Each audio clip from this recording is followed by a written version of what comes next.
2007, to come up and recognize a very special resident. Everybody, Mary Plunkett and Ginger Lacey from the Open Space Commission 2. We're honoring Mr. LeBrew because he did a very special thing last year. Mr. LeBrew owns Middle Acre Farms, which is a beautiful, historic 235-acre farm on Crandall Road. Mr. LeBrew produces hay, corn, and has and beef cattle, right? And has a cranberry bog that produces very lush, large, red cranberries. So stop by his farm stand. Last year, Mr. LeBrew sold the development rights to his farm at a bargain sale transaction, which means that now the Nature Conservancy and DEM hold a conservation easement on 150 acres of forest land. And in that land is Adamsville Brook and the Great Swamp. So it's a very important watershed area that's now protected for the water that flows into the Westport River, for migratory birds and so forth. The Rhode Island Agricultural Land Preservation Commission holds the deed to development rights for about 88 acres of farmland, and that means that the farm will stay in agriculture in perpetuity. So we wanted to honor Mr. LeBrew for his foresight, his hard work, his dedication, and for his wish to preserve his land forever without development as a farmland, forest land, watershed, and a wonderful place for all of us to pass by and admire. So thank you, Mr. LeBrew.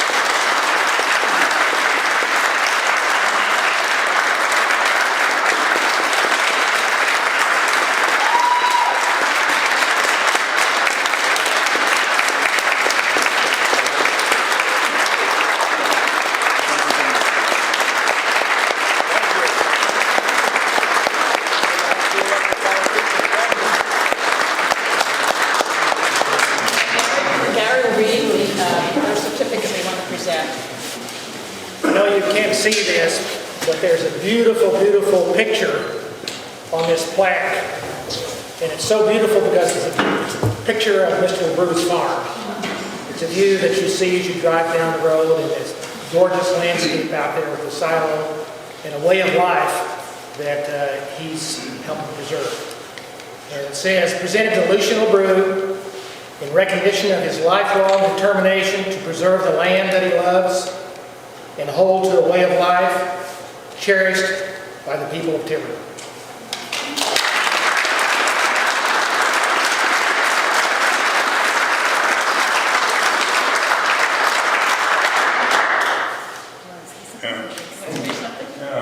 I don't know what to say. I'm just glad to get this award. I always wanted the farm to be left as a farm, not to be developed. And that's the way we're going to see it. So everybody can enjoy it.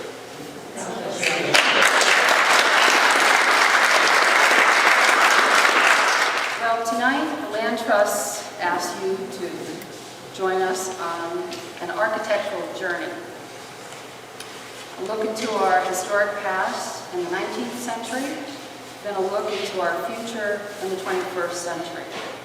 The Bourne Mill on the Tiverton Fall River boundary and sandy woods off Old Marsh Road in forest and farmland exemplify the diversity that is Tiverton. Although one site already exists while the other is an architect's rendering on paper, both tackle many of the same questions: how best to make these sites livable, attractive, affordable, and economically productive. We'll learn why the Bourne Mill's revitalization is not only important but necessary for Tiverton. Then we'll hear about a couple's dream to not only save the farm, but also develop a small cluster of homes, some of which will make up an artist community. At this time, I'd like to turn the program over to Chris Spencer, our Tiverton Town Planner, who will now handle this part of the program. Thank you, Connie. When Connie asked me to do this a few weeks back, actually a few months ago, and she wanted to look at some different developments in the town, the first two that obviously came to mind was the Warren Mill and the Sandywood Farms. There, as you know, there are plenty of developments that happen in the town that are probably something you would want to highlight. And these two, not only are they good developments, but they really, their density and their efficiency of land use are what really help keep open space, rather than something that's completely sprawled out. I think they're both very diverse projects, and you know, as Connie said, one of them is already built. It's an existing resource that's vastly underutilized. It's a contaminated site that's going to be cleaned up and it's going to be put back to productive use, as well as giving a critical mass and a density in an area that needs more residents, more commercial activity in that area. The Sandywood Farms, I think, is a very good example of sort of that urban to rural ideal, that rural is not just farms, but there are some outposts and there are some hamlets and centers of activity, and that's really what's important to think about. And this, I think, is something, I used this slide last year, but it's something that's very typical in the way people think. And you can read it. I've always had this dream of buying a little farm and then selling off piece by piece. And I think that's what everybody here is afraid of, and that's what people worry so much, and that's why you all come together to work so hard to preserve more of the open space. And again, you know, a cartoon, somebody who remembers something always as farmland. But the problem with our zoning is that this is what you get, is that we just keep chopping it up and chopping it up. And you know, with the regulation, you don't preserve enough open space, rather than putting things closer together in some areas and then leaving more of the open space. Can you speak? Yep. All right. Sure.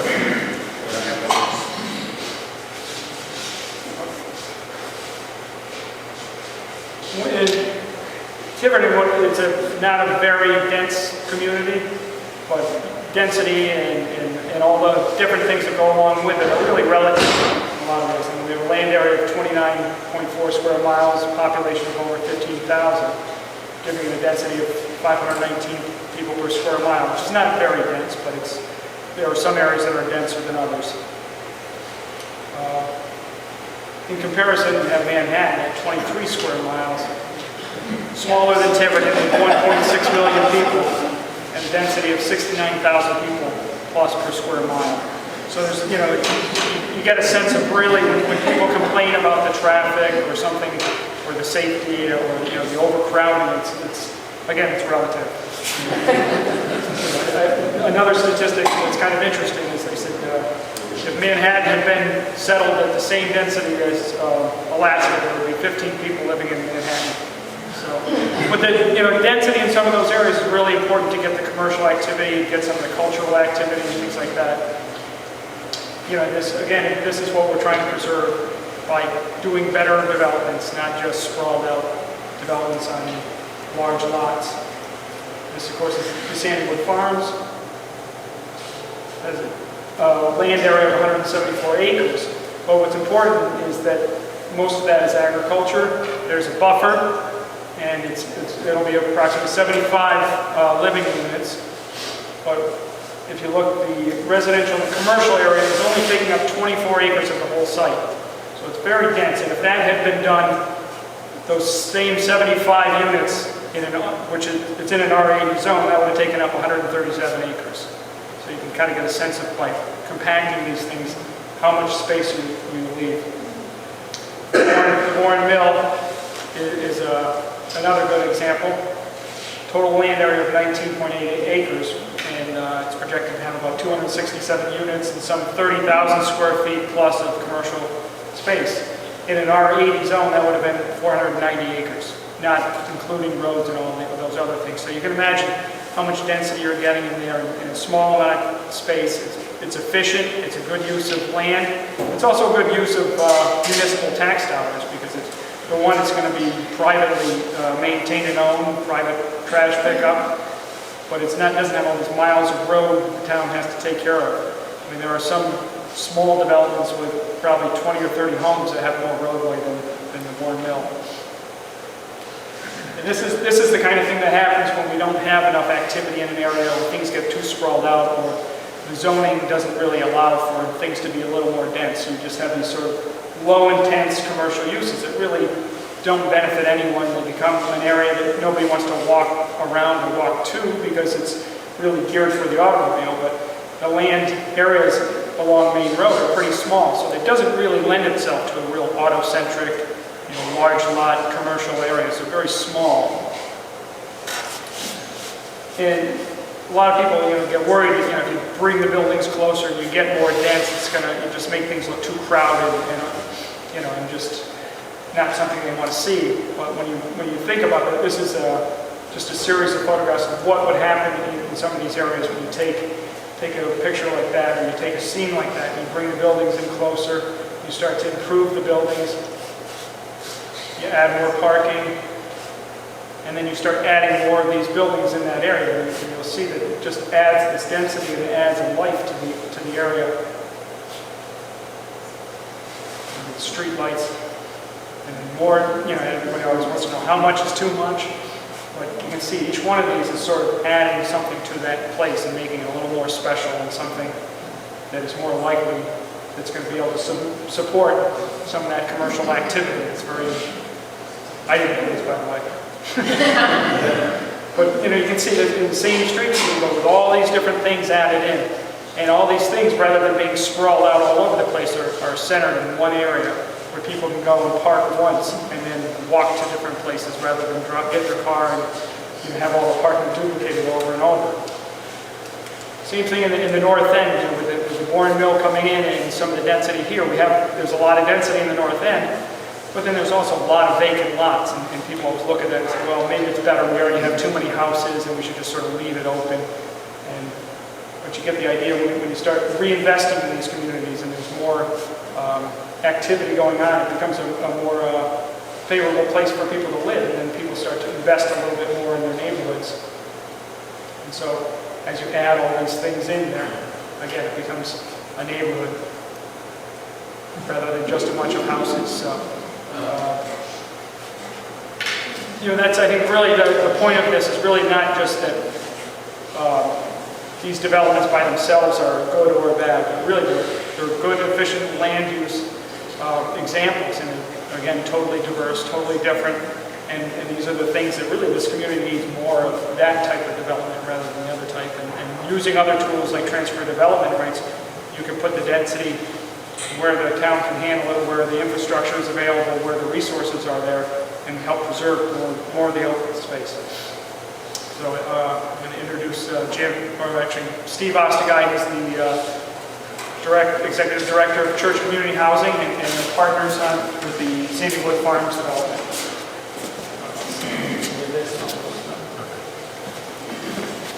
Good evening. I wish I knew what Chris was doing. I'd have my own magic show here, but as he said, I'm with Church Community Housing, and we have been in the business of developing affordable housing for almost 40 years now. And I have to say that traditionally we don't build new construction.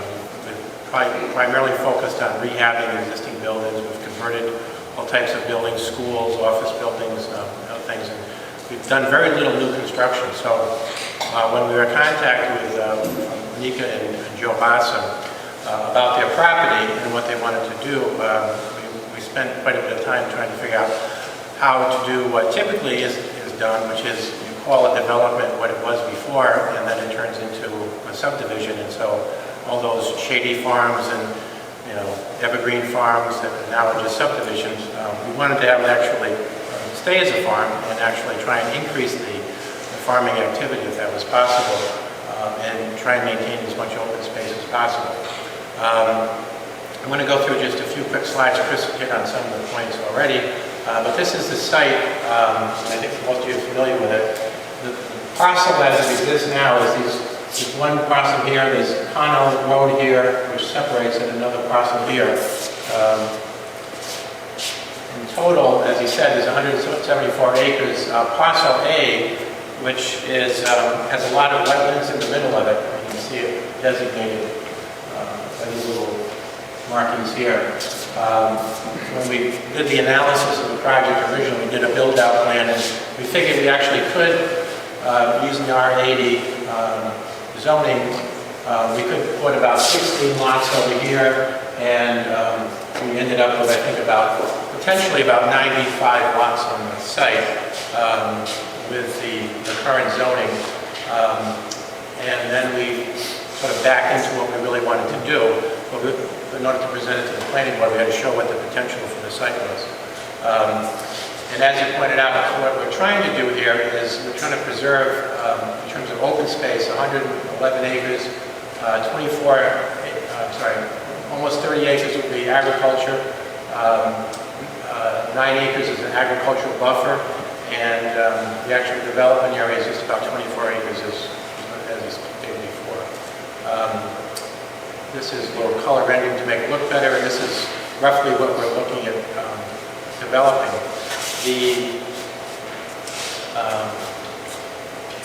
As you said, there's going to be about 7 units of housing, but we're also trying to make it as an economic generator as well for the people who live there. And so there'll be, basically it's going to operate like a rental property in one section of it, but it's actually going to be a co-op. So all the residents will have a say about how they operate. And there's going to be a little village center, which will have galleries and studio space, cafe, future bed and breakfast, hopefully a farm stand, and some area where people can sell agriculture and artwork. And there'll be ownership opportunities, so we can provide housing to people of any economic background, whether they want to be renters, owners, or members of the co-op. We're also working with the library. I'll just point this out. This site over here, this is potentially the future site of the library. They have an option to purchase that property, and we're going to be working with them on this little strip here, which we control through the sales agreement, to sell that to the library, so they'll be able to share egress with the ball field, as well as we'll potentially have an access there as well, and then the new future site of the library. So there's a lot of things happening in this. It's one of the reasons Chris wants to all to be working together, so it all gets designed so it all fits together on the site there. And the uses are complementary to each other. This is a little closer view of the site where we're developing. I would just go back for a second. The largest site, what we hope to do is work with the land trust and eventually transfer the ownership to the land trust. We're working on getting some financing to make that happen. So the larger parcel there would remain open space, and we would focus on the agricultural area and the larger center parcel there. This is a little rendering of where we are at the moment in terms of the downtown, called Downtown Village Center. The idea is that the folks here who live here, and we're really going to be marketing this to artists, so it's not a few of the units will be artists, we're marketing the whole thing, the ownership as well as the co-op to be sold to artists and offered to artists. The idea is that there'll be studios. There's already a studio here. We'll be building some other studios and gallery spaces. But the folks will work here. We'll have a farm family who will oversee the farm activity. And they'll get a free house here to maintain the farm, similar to, I don't know if anybody's familiar with the Casey Farm over in Saunderstown. It's owned by a local foundation. They have a family who lives there and runs it and keeps it active. And then what we hope is that we interact with the community. I'm deliberately calling it an artist community. I'm trying to avoid using artist colony. Colony to me implies it's inclusive and not open to the rest of the public. We want this to be part of the whole community, and so the idea is that artists produce stuff and we interact with the community here. We hope to have art programs, we hope to have classes and studios and teachers, and so it'll be an inclusive community inviting the rest of the surrounding area into it. This is just a layout of the downtown area where we hope to have studio gallery spaces, produce market, a cafe. We're going to have a grain trawl which will be available to residents and other activities, hopefully potentially musical venues, other types of possibilities in that space. Future bed and breakfast for visiting artists to be coming to the area. This is, you saw before, is a kind of aerial view of what the developed area of the site would look like. This is just a little snapshot looking up the street. Some of the buildings will be mixed use. We'll have gallery studio space on the first floor, some residential above. Get an indication of that in this building here. The program itself is funded primarily through low-income housing tax credits that come from the federal government, some special financing from the state. It's a whole laundry list of different funding sources. The primary goal is to provide affordable housing, but we're looking to create an atmosphere in which artists, and we can attract people who have interest in the arts, who can actually be in a community where they can hopefully improve their economic situation. But the houses themselves will be fairly modest. This is going to be a one-bedroom duplex. It's in and of itself it's not huge, but what we're trying to do is we're going to have basements for all of these, and they're going to be out of the ground quite a ways, so they'll have larger windows in the basement, so it'll have some extra space in the basement for people to be able to work and store some of their artwork. This is the two-bedroom duplex. Again, they're very efficient. We're looking to use very efficient materials to make sure that our energy costs are very low on the project. And again, they'll all have either attic space or storage space or usable space in basements to be able to practice whatever type of artwork they do. This is a three-bedroom cottage. This will be a single-family house, and this again is very efficient spaces. We're trying to create as efficiently as possible. This would be a mixed-use building. It would be in the village center area, and again, you'd have workspace on the first floor and residential above. You'll notice that on each of the buildings we have solar panels on the roof. We are looking to basically the affordable 50 units of the development, we actually will hope be off the grid and will be self-sufficient. And I'll go into that a little bit further. This is the mixed-use building, and this is a visual of what the Grange Hall will look like, which we hope to be a signature building up at the entrance of the facility. The way we hope to be off the grid is that we've been doing wind studies for the last year, and what's interesting about this site is one of the highest points in Tiverton. And if you go to Google Wind New England, you'll see a map and you can zero in on Rhode Island, and it shows you the different areas where the best winds are. And what's interesting is you'll see where the Portsmouth Abbey site is. It says the wind is fair at that location, which is fairly close to the bay where you get some natural winds from the northwest and the southwest. And then you'll see there's a little dot in Tiverton. And that little dot is actually the Boston Farm, because it is at such a high point that it actually, based on the wind studies we've just completed for the last year, we're fairly comparable to what the wind that is generated at the site of the Portsmouth Abbey. So we're looking to put up a wind tower similar to the one that you see at the Portsmouth Abbey.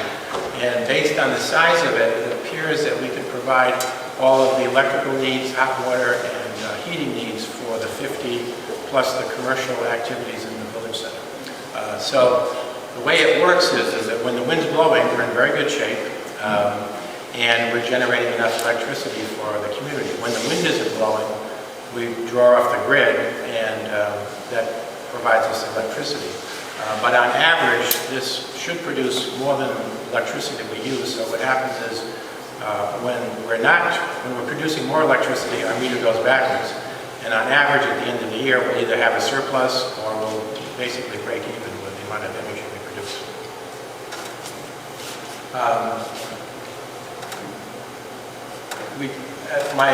One of my longtime board members said the problem with staying in the job as long as I have is each project we take on gets more complicated because I'm trying to do something different. And this one's gotten very complicated. But I think we're setting up an organizational structure so that Our goals are met in the first few years and will be basically there in perpetuity. Church community housing, we use what's called a land trust model similar to conservation groups in preserving affordable housing. And basically the concept is very similar. You have a public purpose for what you want your land to be, and then you put restrictions on that property, and you own the property by a nonprofit entity that will maintain those purposes in perpetuity. We use a 99-year ground lease, and what we do though is we either lease it or we sell the property to individuals with restrictions on it. So church community will be the ground lease owner of the property, and we will lease a section where the affordable units will be to limited partnership, which receives the tax credits and will be overseen by this limited partnership, and the residents will, and the co-op will be involved in the day-to-day operation of the facility. On the agricultural side and the artist side, what we're doing is we're creating a nonprofit corporation which will have two branches under it. One is the agricultural stewardship, and the other is the artist programs. The idea is that residents would control the nonprofit and oversee the various programs.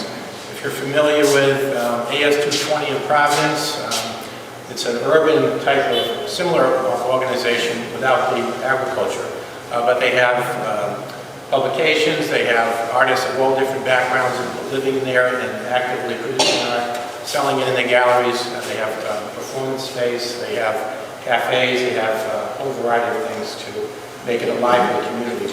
So the idea is that the residents, and we're going to be inviting people from outside of the community to participate on this board of directors, so it's inclusive to the rest of the community. And then at the village centers, this is where all this activity takes place, and this is where we do our commerce with the rest of the community. And then we have some fee simple houses for sale for people of a little bit higher income as well, and those will be available, and those people will be invited to be in the community as well. So that is basically my presentation, and I'll be happy to answer any questions, or if I wait until the end, it's entirely. No, go ahead and bring it up. Yep. If you have legal advice about when you do this, if it's restricted use, it seems to me that somebody could say this is some kind of discrimination. We have lots of advice about that, and we've had lots of discussions.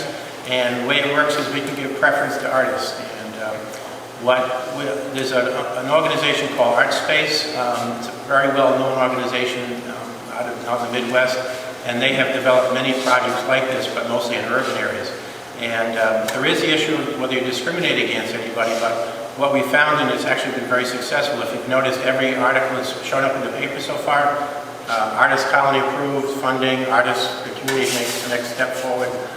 We haven't said anything other than at the initial meeting saying we're going to be offering this to artists. And so what happens, it gets labeled as an artist community, and basically people come forward who are artists and want to live there. And we're working with a group of people. I think we've got over 60 people already who've expressed interest in living there who have artists. And we're allowed to give a preference to artists when we go and select people. If we run out of people who are artists, then we could open it up to other folks at that point. But so far, we think we're going to be very successful in having either people interested in agriculture or arts living here. Does that mean people who have artistic backgrounds that have expressed interest? Yeah, we haven't done any advertising, but we've gotten lots of interest in the project. Yes. Follow up to that too, because I'm confused. It sounds too good to be true.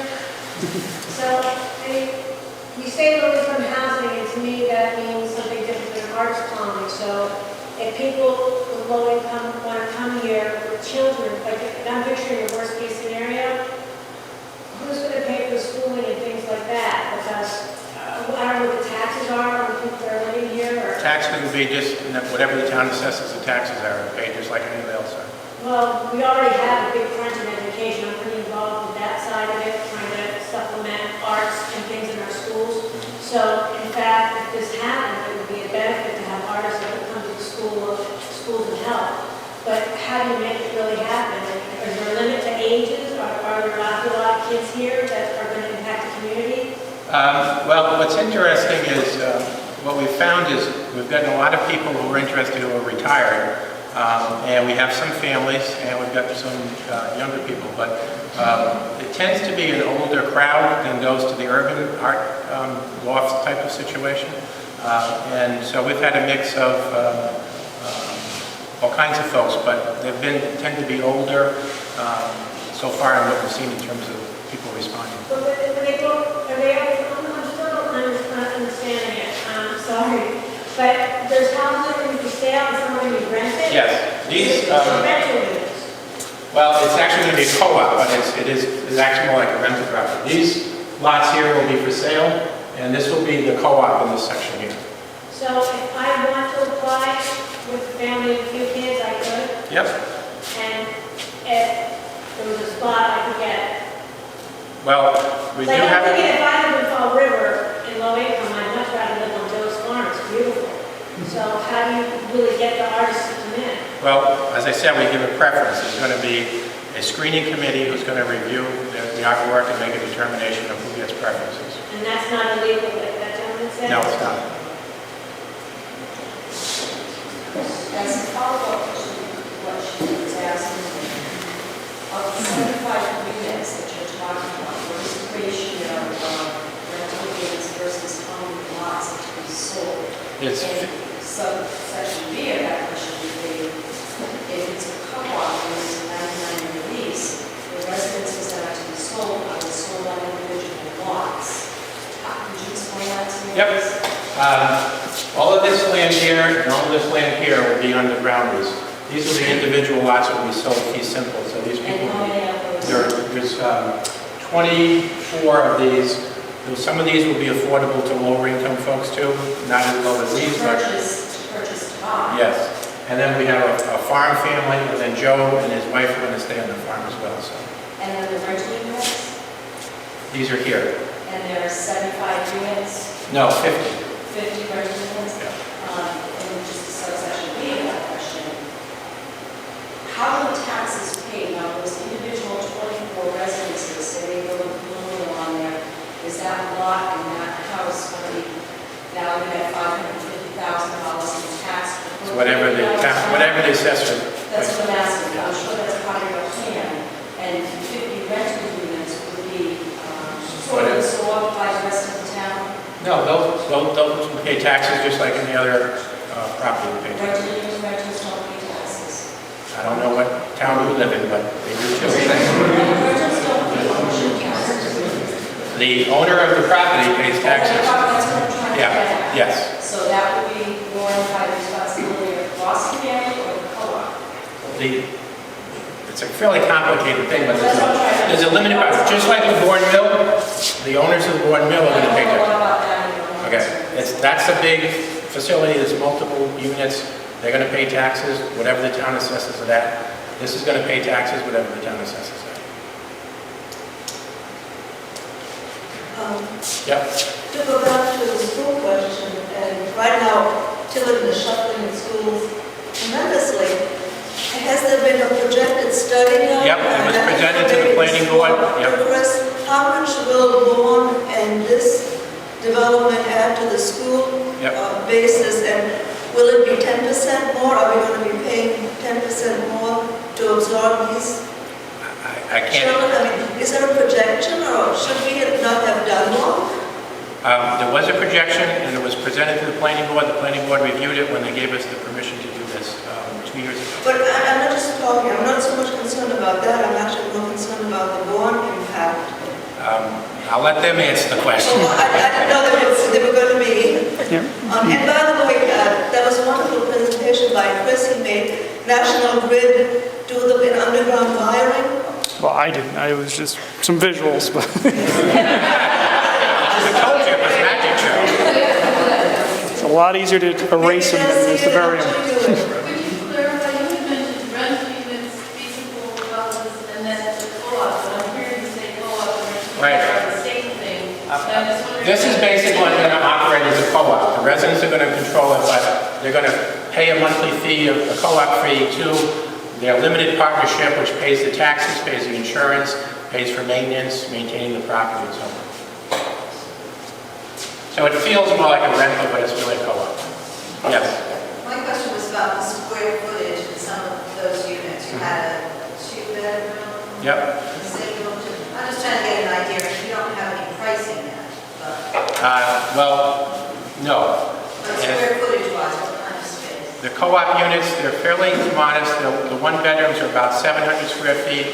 The two bedrooms are about 900, and the three bedrooms are about 1,100 square feet, or 1,200 square feet.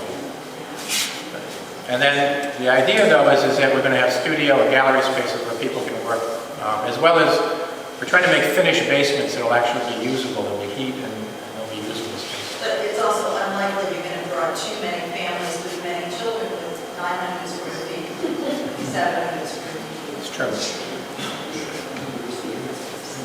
Anybody else? Thank you.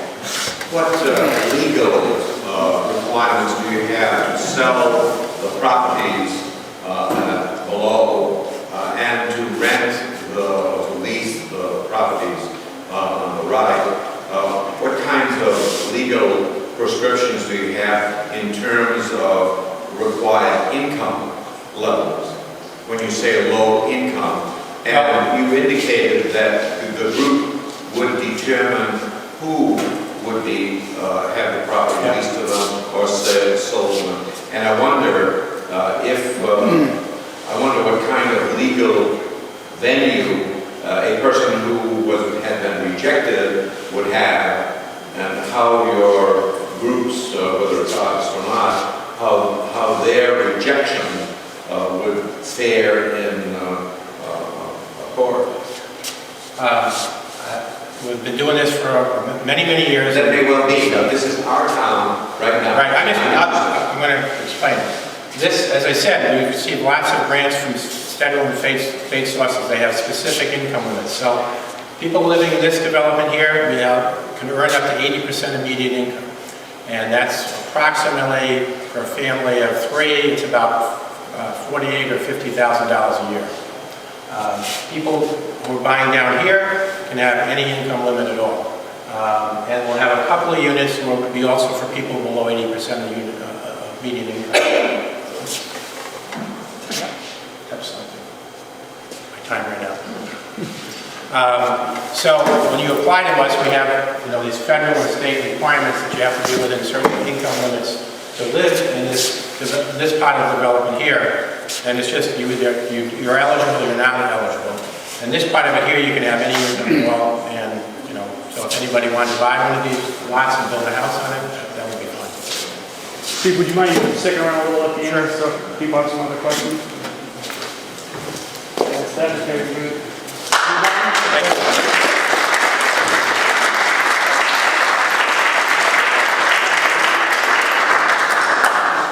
Hear about Bourne Mill, Jan Brody, the Vice President of Armory Revival. Let's get this.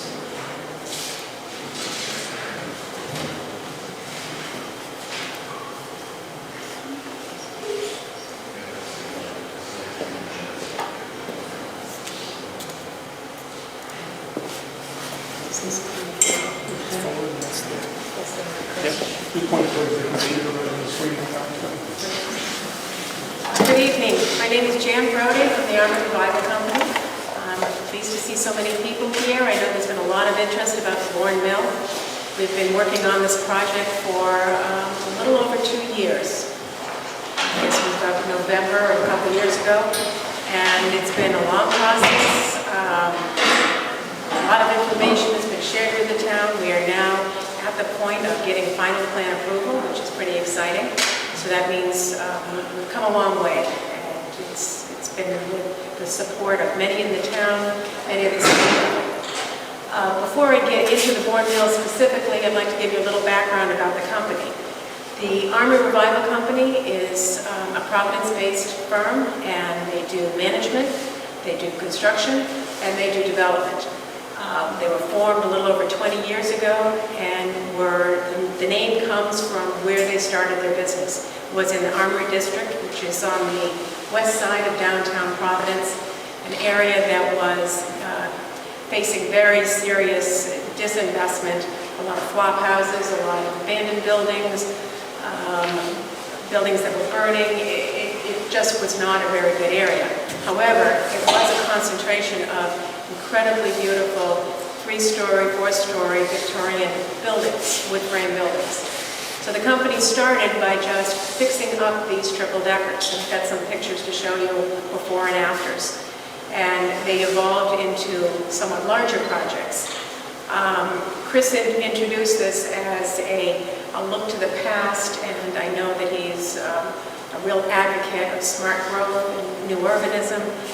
And I'd say that as a company that does preservation, it's kind of an easy thing to do smart growth and to follow these principles that are now buzzwords.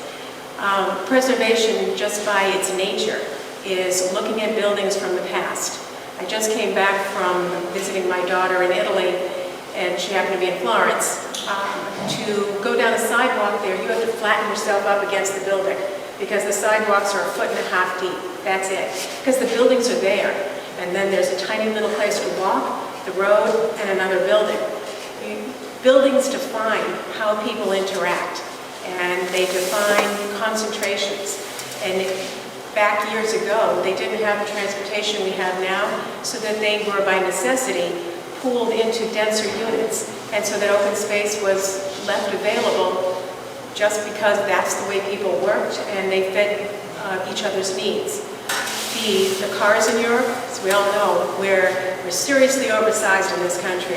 They had parking spaces that were the size of about 4 chairs put together here. Smart cars are the norm, they're not the exception.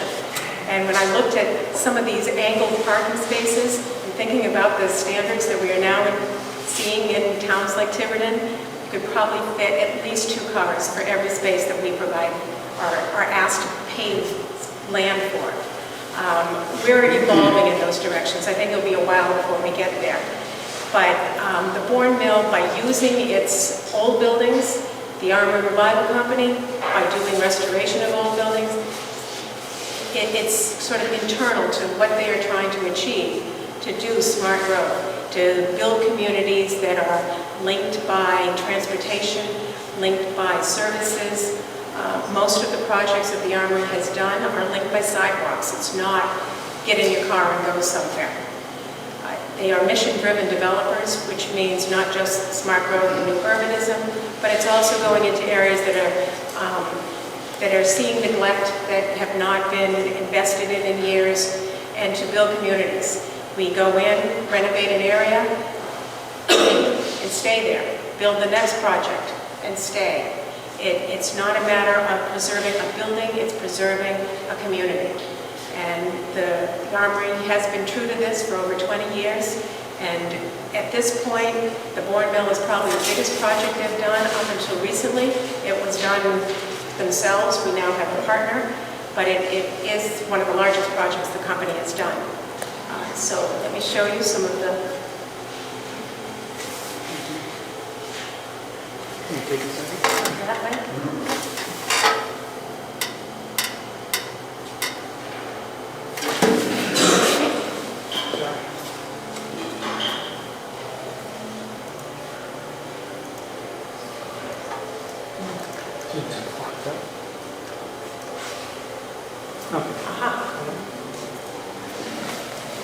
These are called the Ugly Sisters.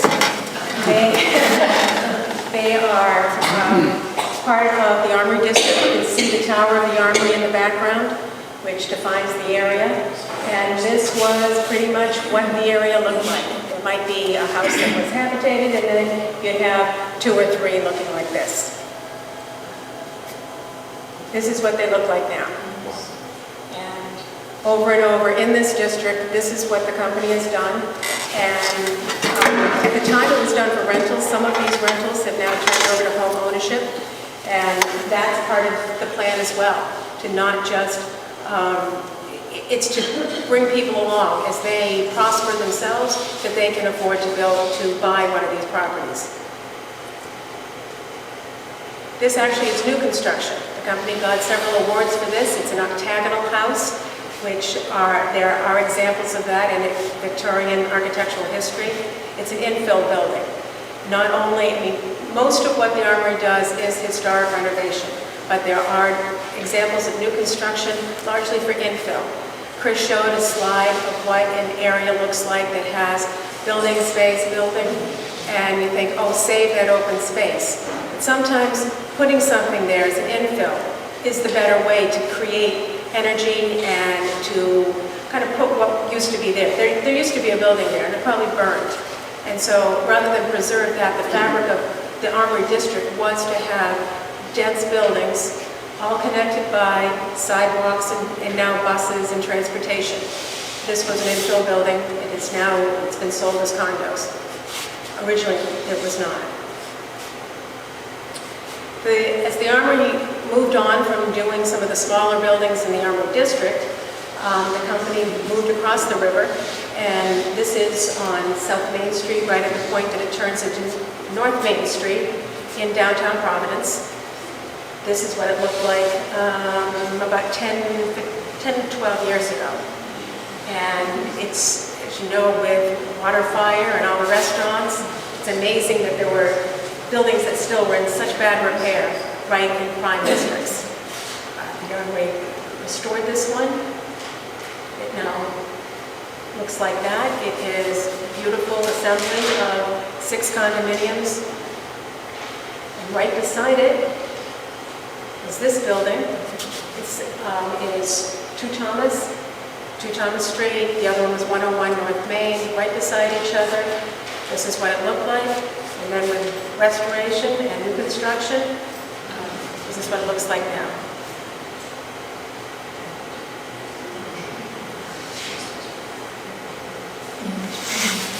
And I should say, I mean, for all of its noble deeds, you can't afford to just do the good deed all the time. This project, although it didn't make any money, the intent was that it should. And it did put the first $1 million condo in the Providence market. And sometimes what you need to do is balance some of the luxury housing in order to be able to afford some of the more affordable housing. Rising Sun Mills, I don't know if any of you have heard of this. This is a very large mill complex in Olneyville, which is a district at the western edge of downtown Providence. And it was the center of probably the highest crime rate, more drug deals, serious disinvestment. And it used to be a hub. It's where about 4 different roads all converge into a point, Olneyville Center. It has post office, a little store, lots of stores, once upon a time, a very successful retail center. The Rising Sun Mill complex is about 300,000 square feet. Today, it has been now fully restored, 135 units of housing, and in addition to that, there's 150,000 square feet of commercial space. It's a true mixed use, and it has redefined the Valley Street neighborhood. We have partnered with Streeter Brothers, Eccles & Rouse from Baltimore on this project, and both Streeter Brothers and ourselves have stayed in and done a number of other mills along Valley Street, and has dramatically changed the neighborhood. More shots of Rising Sun. This is the entry. Typical unit. We try to save as much as we can of the old buildings.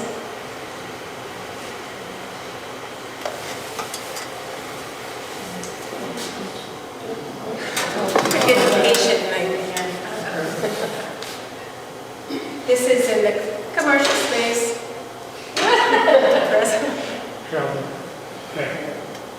This is the commercial space. The old building's been preserved and a link to allow light in so that the interior space is usable even with the depths of the old mill. And it's right on the Woonasquatucket River, which is part of the overall city's plan of cleanup and kayak runs. There is a little bridge right behind Rising Sun that links to other properties, and Atwells Avenue is right behind, so that it's definitely a linked community. Pearl Street Loss is another mill project that we did as little as 4 or 5 years ago, And it is over on Broad Street, also downtown Providence on the west side.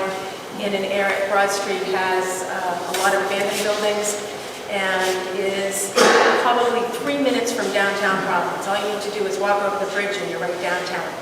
But it is in need of a little impetus. We went in, there's 2 mill buildings right behind the used car lot and sandwiched in between the high school, the public high schools for Providence. We restored both buildings. On one side, it's 39 units of rental housing, and on the other side, it's 19 condominiums, all priced in the $300,000, $250 to $350 kind of a range, and it is market rate housing. In addition, there is 45,000 square feet of commercial space on the rental side, and then on the condominium side, there's another 8,000 square feet of commercial space. True mixed use. And I'd say it's, at this point, very quickly leased up. The units are, this is what it looked like originally, old and new. It is a historic preservation project. Got tax credits for the work that was done here. And this is what one of the interior units looks like. We restore the floors. This actually happens to be a newer floor. The walls have all been preserved. And wherever possible, we keep the floors. This is one of the townhouse-style units in the apartment side, where we keep the floors, the ceilings, and in order to achieve acoustic separation, we tend to put panels in between, but at least keep the rafters exposed. It's a very difficult process to get this through historic, how to clean the brick and get the paint off without hurting the brick. You end up with combinations of things like walnut shells, pecan shells, tiny glass beads to try and get the brick clean but not all pocky. The floors, if you saw any of these floors before they were restored, how could you possibly? They really get beat up by old industrial use.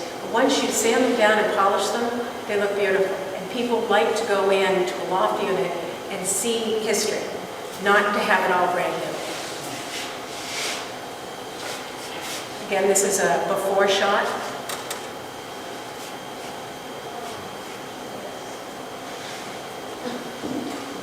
Oh, it's going to do that again.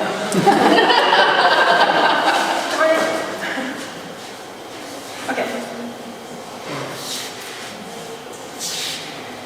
This is not an old mill, it's an industrial building in another section of downtown Providence. We don't just do residential. This one happens to be a collection of 1- and 2-story industrial buildings.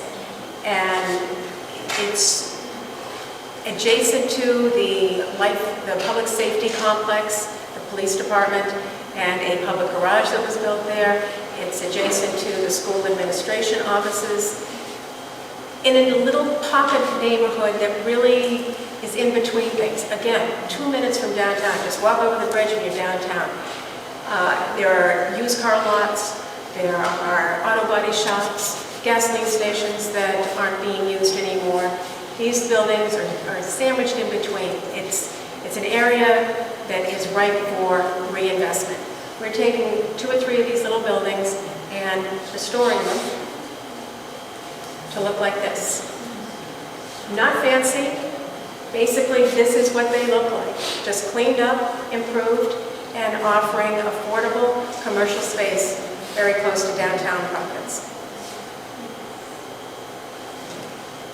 So now that brings us to the Bourne Mill. This is a shot from sitting in a rowboat looking back on the site. This is Cook Pond looking across at this magnificent granite 5-story building that has been there since the 1860s. It was originally part of the Fall River textile industry. This is what it looked like back in its day. And I'd like to, right here is what's called the weave shed. It's about 5 acres of building with a gorgeous old sawtooth roof. I'll show you pictures in a few of what it looks like now. This is the main mill building, 5 stories. All of it will be restored. Along here, all of that cornice line has disappeared. I think there was a fire at some point that had to be. Clock tower is gone. We're restoring, building a new clock tower to put back that will replicate the old, and we will replicate the cornice line as well. This is a building that has 7-foot-high ceilings. We are still scratching our head about what to do with it. It's not part of phase 1. It will be a future phase. It used to be a storage building. And probably what we'll do is eliminate one of the floors on the inside and double height. This building and this building are part of phase 2. They are closest to the water. They have magnificent views. 1 story. This is just a 1-story industrial-looking building. This is 3 and 4 stories. We are in phase 2, hoping to have some condominiums, just 20 units, as a way to show that this is a truly mixed income, kind of a mixed use of stages of people and where they are in their home ownership or residential living. This site right here and this site right here have no buildings on them right now, and we are planning in phase 3 to put 90 units of housing. I'm not sure if it's going to be condominium or residential or apartments. They will be designed in a style similar to what you've seen in other mill complexes, where they have workforce housing, where the people who worked at the mill lived. It will be very practical, kind of, I've got a flyover you can see, just very organized, tight living, dense living, as Chris pointed out. All of this is an example of smart growth because it is so dense and it leaves so much space on this site free.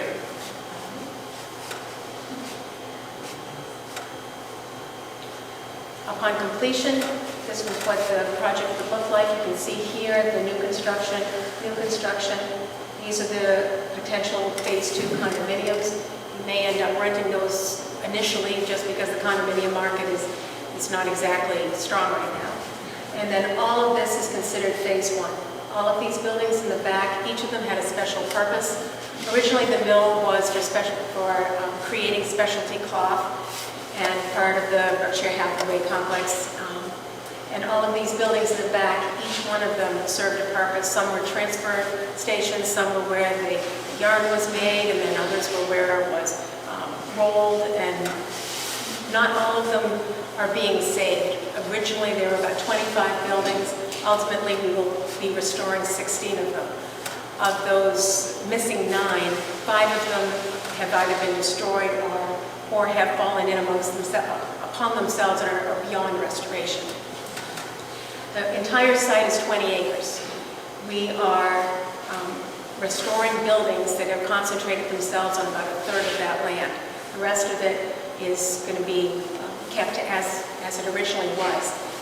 And actually, it will be better than it is now because the industrial use of the property meant that not only was it contaminated, and it is an entirely contaminated site, but they also cleared it and destroyed most of the natural vegetation, and just over the years of how they used it as a mill did not exactly preserve its wetlands and its natural vegetation.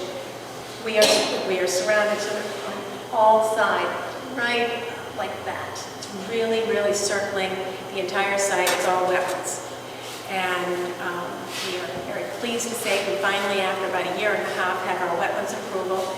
And what we promise to do for them is to restore the kind of vegetation that you would normally find in a wetlands area, and basically to keep activity and access to the wetlands not passable. We will put up very loose fencing. We had originally thought to put some walking trails through, but they don't want us to do that. And so it's basically meant to be just allow it to be as it is. Certain trees are being preserved. We are doing natural, it's a very difficult drainage site. We are doing natural swales so that the drainage that the town is counting on and has used for years through the site can continue to exist. It will be done not with big metal structures, but by the grading of the site, natural swales, and vegetation around. So this is what will go into the various phases. 165, 166 units in phase 1. Of that, 65 are affordable, 100, 101 are market. By affordable, I mean to those who are at 50 and 60% area median income, which means incomes in around the low $30,000 a year, $33,000 to $36,000 a year. Pricing for that is, as Steve mentioned, regulated by the state, and it ranges from about $700 a month to $500 a month for one bedroom to $700 and change for a two bedroom. And it will be an even mix of ones and twos. The market rate are a little bit higher. We have rents ranging from about $900 a unit for a one bedroom or loft up to $1,200 a month for the larger units. They are all loft style. And we have some bedrooms that actually have full walls, but for a loft in a building that is overly deep, you can imagine, we're dealing with an existing structure. We can't say that we would perfectly like to have a depth like that. We are given this building. And although it's 80 feet deep, which is not too bad, the ideal would be about 75. So that we have a few extra feet. And so how do you get light into those interior spaces? And the way we do it is by, we did this at Rising Sun Mills, is you have they're oversized, they're huge windows. So plenty of light is getting into the units, they're just not getting into the depth. So what we do is we have the normal living room and whatever over by the windows, and then build a platform about 25 feet in or 20 feet in, 3 feet or so.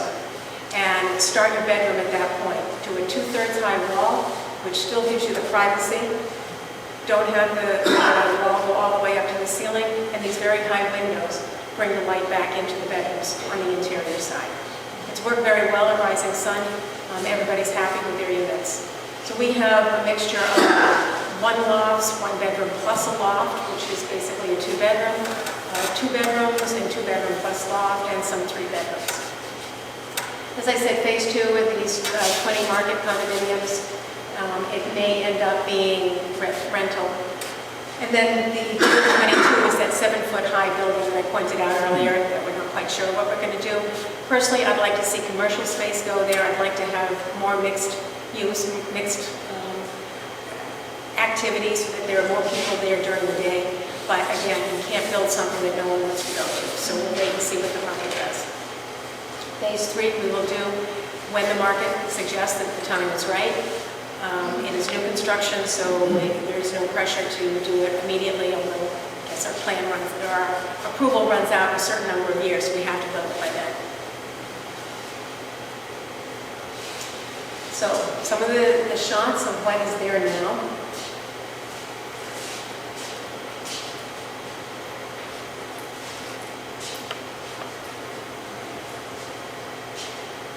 That's actually making it look better than it really does.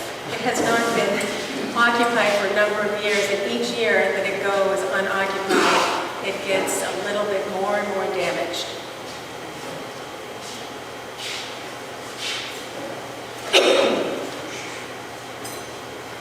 Makes us see the next slide. Yeah. Oh, that's the weave shed today. 5 acres of this sawtooth roof that caved into itself. By the fire marshal, the owner was the original owner. He had now purchased the building, but prior to this, was asked to remove a lot of this debris. It was a serious fire hazard. And because we're at a very low water table, we are right at water level. It fills with water every spring, and it just, all of this water then assumes the contamination of the soils, We will be remediating all of this, cleaning up the water, clearing this out. And although it looks like a total disaster, from a developer's point of view, it is the perfect layout for a large parking lot. And it is going to, it allows that you don't have to clear any additional land for parking. It is already there. Very efficient space. We will keep the outside walls and make it like an enclosed parking area so that people know exactly where they're going, which spot is theirs, and it allows us to have the parking we need.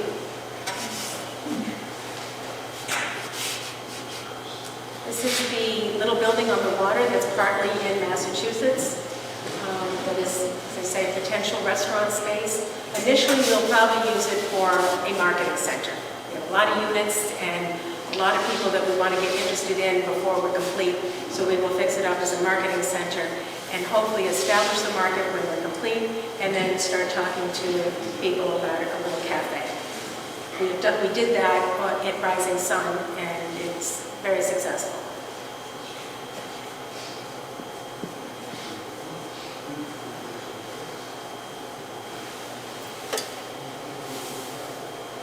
So if I do it more, it's going to stay ahead.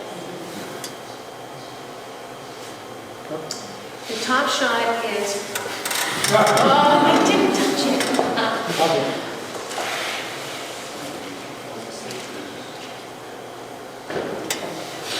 In the top left-hand corner, that is the inside of the board mill, a typical floor. Actually, I guess it's the top floor. And what we have done is then superimposed 2 shots from Pearl Street lots that had similar interior spaces to show how we turn that space with the high ceilings into beautiful living areas.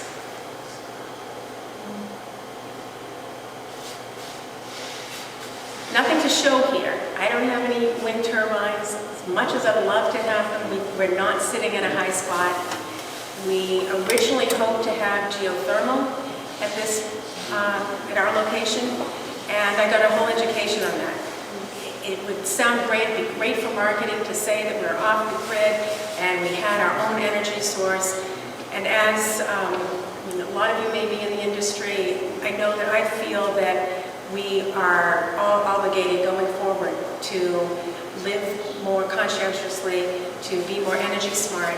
And here I am in an industry that actually makes a big dent on that. We build buildings, we restore buildings. And so I can make more of an impact by really doing smart development and being very, very concerned about our energy use. We're building this, and because it's affordable and because we have some of the same tax credits and the public funding, we are holding this for 30 years.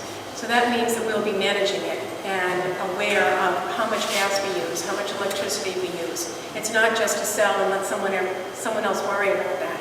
We are just as concerned with operating costs as we are with the upfront capital energy source. I learned that geothermal, you have to go very deep, and it costs a lot to go very deep. If you don't go deep, you have to do a lot of wells, and each one of those wells consumes a lot of energy to build. And then you have to take what you are getting from temperature differential and bring it over to your site. Lots of pipes, lots of construction going on to make that happen. And the final result was that it was going to cost us more in energy than we would be saving. So that just didn't seem smart. And we don't have the wind. The next thought was to use a standard that has been developed in the industry called the LEED standard, and it's sort of what the historic preservation people had done for historic preservation. LEED is doing to making your building green. It's giving a checklist of what you should do and what you shouldn't do, and some of it's just really nuts and bolts, practical stuff, caulking, making things tight, sizing things, orientation, all of that. And if you've got specific questions about that, Mauricio Bento has been very helpful. It's a very difficult process, and she's done a lot of work in trying to get those checklists. It's a standard that some people try to achieve. Actually, in Massachusetts, they're making all public buildings now require requirement that they all be certifiable. We're trying to go a step better than that and not just be certified as a LEED project, but also to go for silver. The ultimate is platinum. We don't expect to go there, but we will try and get a silver certificate of achieving a LEED standard. This is what the project looks like, a landscape view, lots of green, lots of shrubbery. We'd like to have about twice as much as this, but we are also a historic preservation project. And in the old days, the industrial mills did not have anything green. And so we have to keep our green back from the buildings. And this is an old site, or an old site plan. We've had to subtract a lot of those little green circles. Not by our choice, but as a compromise between historic and wetlands and other green initiatives. Economic benefits, someone was asking about the impact on the town. There are a lot of jobs. The income will be increased. There we have done fiscal impact studies. Very few children will live here. In all of our mills put together, I think we have a total of 3 children. Generally, families don't go to mills. The spaces, we don't have garages, we don't have storage, we don't have private play areas. It is just, and we have open loft bedrooms. It's not conducive to families. We're not saying no to families, they just tend not to choose it. Fiscal impact studies showed that we actually have a net benefit to the town. The taxes right now are next to nothing. We will obviously be bringing a high level of tax revenue to the town. Additional benefits, one that the town has to achieve is 10% of its overall housing stock affordable by within 10, 20, 30 years, whatever it is. And this project alone will increase that by a very significant degree. We are taking a building right at the entry of the town and restoring it right now. It looks like a blight. You see it from many directions. It's huge. The smokestack is sitting there and it's just vacant. It's a fire hazard. The fire chief is delighted that we are finally moving ahead with this project. It will be brought up to current life safety standards. 3 new roadways will be put in. Right now the site basically is inaccessible.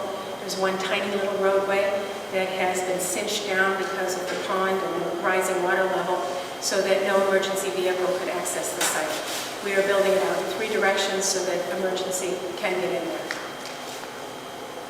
Drainage, wetlands, we've talked about all this. And there we are, back to the board now. Happy to answer questions.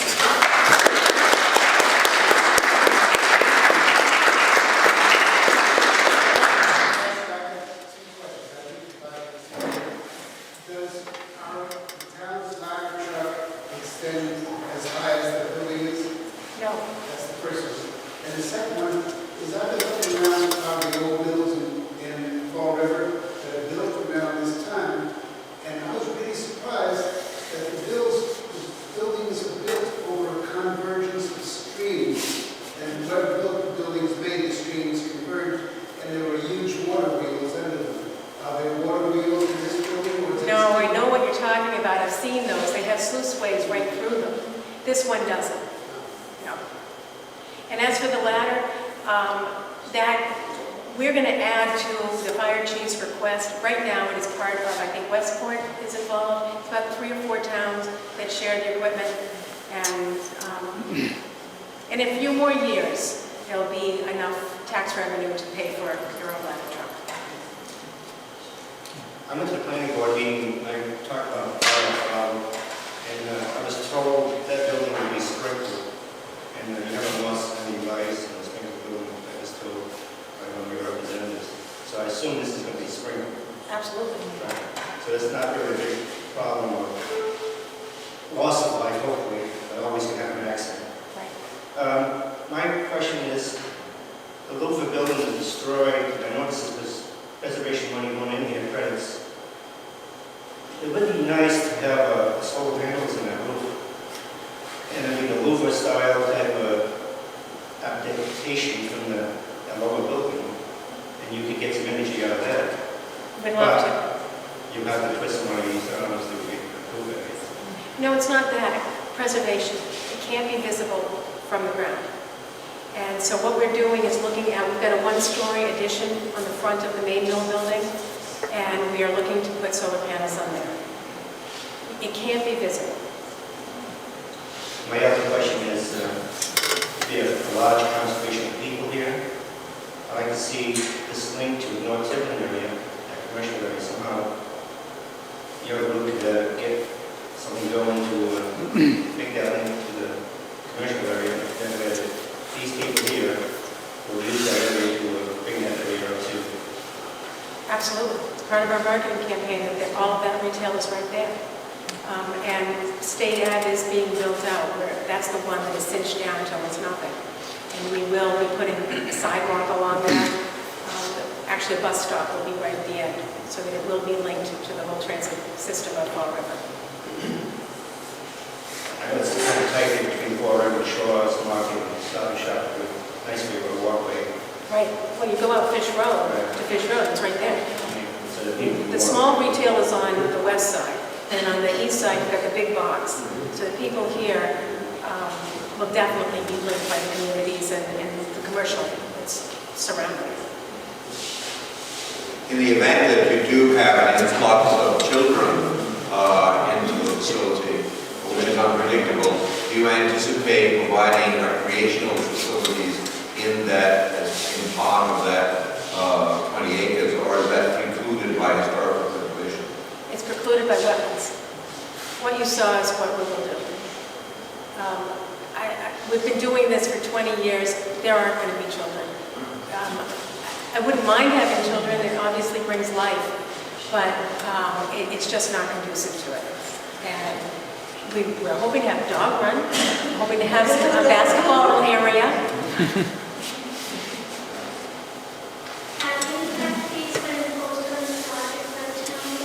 We did, along with church community, for those projects that had already received preliminary plan approval and were part of the comp permit process, they got exempt.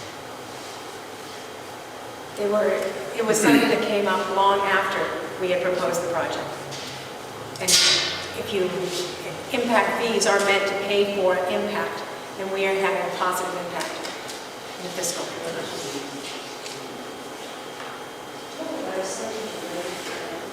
No, but we will soon. We will. We need to get going on that. Good question. If you get here from Fish Road, that's one-way street, right? Fish Road? No. No, from Fish Road To the site? to the site, it's a one-way street. Well, if you come in on Canonicus, I think it was here, or Mariano Bishop. Over here.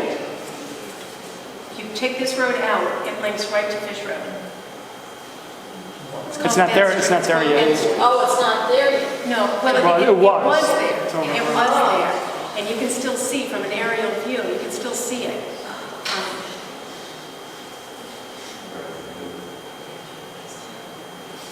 Originally, the site had a T level, straight across the top. I'm trying to find the historic, and it doesn't show it. This is State Ave.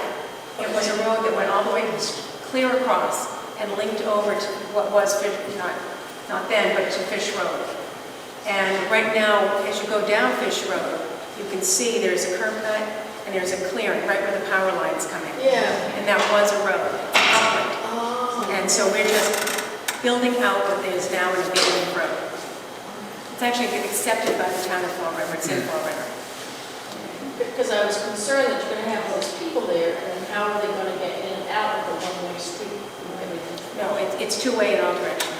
And then Mill Street is the other. I mean, people who are parking here may elect to just go straight out Mill. Depends on where they're going. Or if they're going off to work and want to get up to 195, they can come out State. So it will be split in 3 different directions, so it won't be a concentration of cars.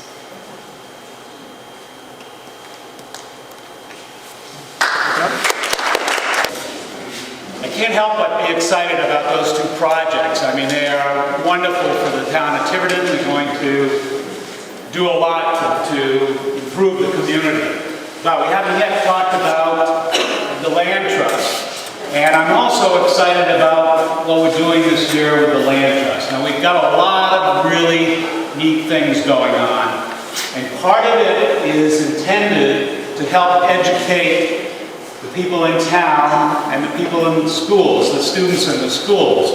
And you'll see as we go through about what we've got planned for the coming year, 2008. One of which has already happened, and that is the egg hunt.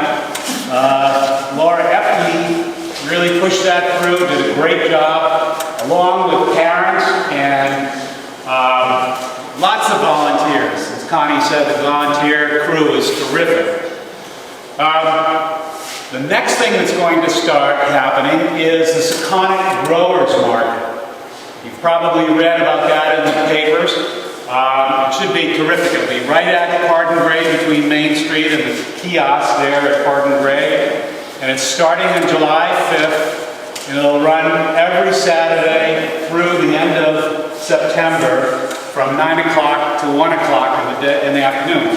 And there's provisions for people bringing pies and consignment goods as well. So that should be terrific. It won't hurt anybody else that's running markets down the road in Little Compton. I think it will just incite people to come a little bit more. The other day, Sunday, we had a talk on coyotes up at Town Hall. It was interesting. I see some people that were there, and they know how good it was. We're going to continue those talks open to the public. We'll have one in July, we'll have one in October, and we're also looking to have an astronomy night, hopefully in the evening as it gets darker, and we'll be able to have the astronomy club from, where are they based, Seekonk or someplace there, but they'll bring all their telescopes, and it'll be a great evening. This year again, we didn't get a quiz. This year again, we're going to have another Pardon Gray Day. The last two were terrific. I mean, we had great weather, we had great crowds, and it worked out really well. This one will be on Saturday, September 13th. However, there'll be a little bit of an added attraction to this year's. The Thursday evening before Pardon Gray, and that's the 11th, I believe, we're going to have a cocktail party / clam bake right there at Pardon Gray. We'll have a tent large enough, and there'll be invitations to go out, and there'll be a silent auction, chance to purchase goods, and it should lead nicely into the Pardon Gray Day. The other thing that's been happening, and I have to,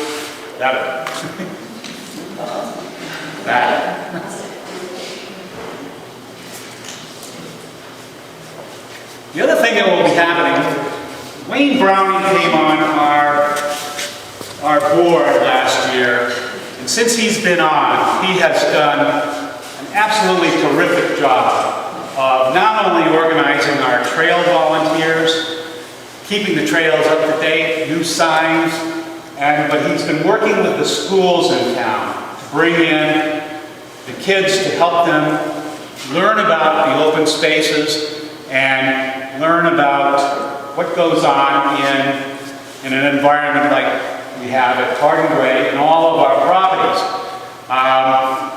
One of the first things he's doing is having what he's calling a Photographer's Day.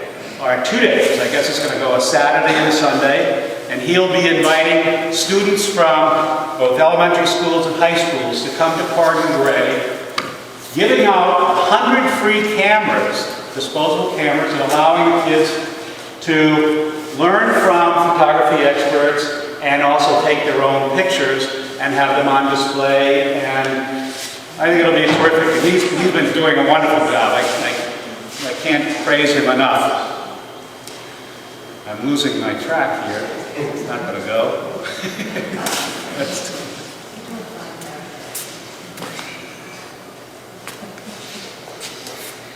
The other thing thing that happened is, just recently, we took over a rental of a new office.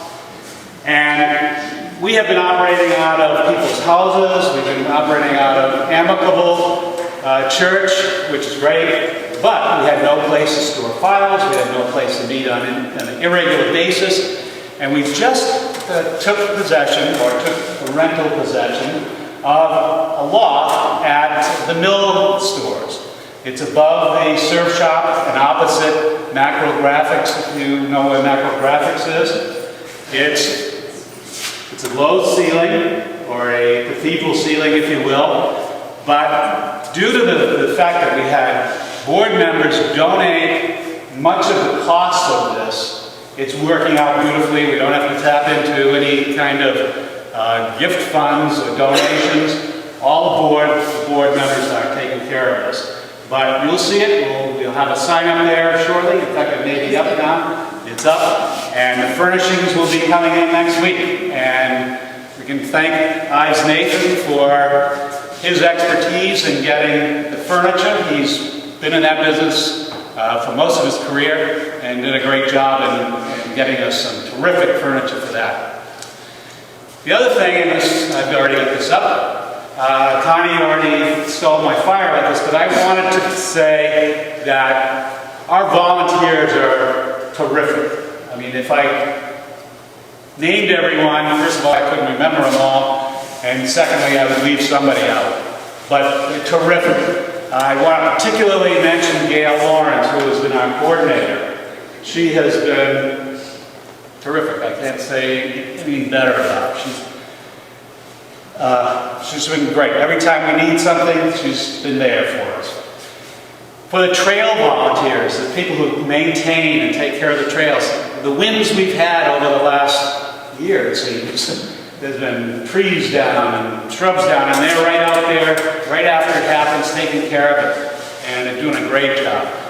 Pardon Gray helpers, we always have 25 to 30 people who do a great job at Pardon Gray and give it and do it wonderfully well and willingly. So we thank them so much. And then there are people who do help us with our mailings. We have those, and we're having periodically, but we're having them more often. There's a lot of work to it. Putting them in envelopes, stamping them, and so forth. So those people are wonderful. And all of that. However, as much as help as we do get, we can use all the new help that we can get. We need people who would like to be board members.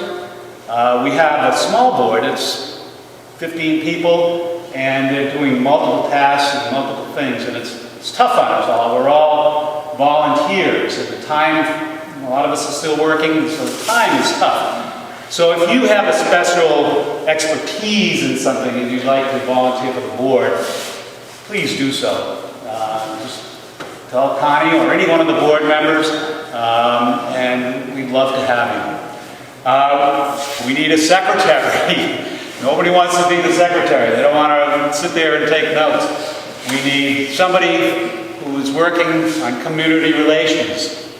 We need an office manager now that we have an office. We don't know what we're going to do with our files yet, so we're going to need somebody for that.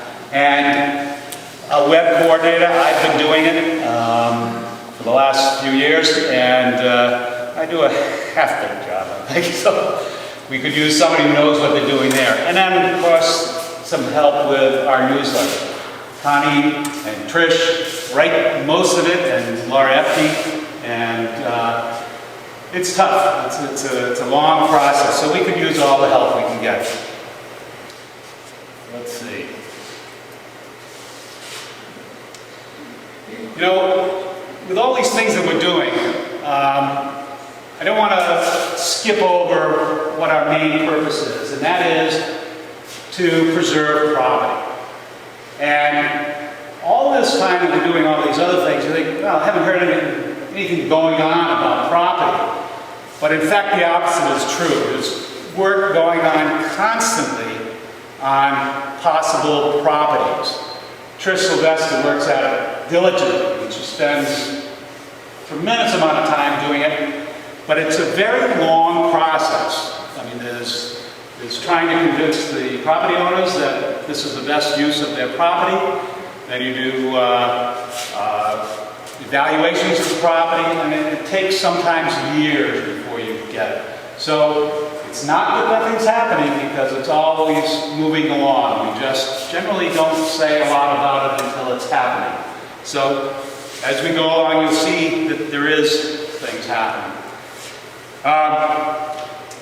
After all that, we will be seeking donations for the land trust. That's what we run on.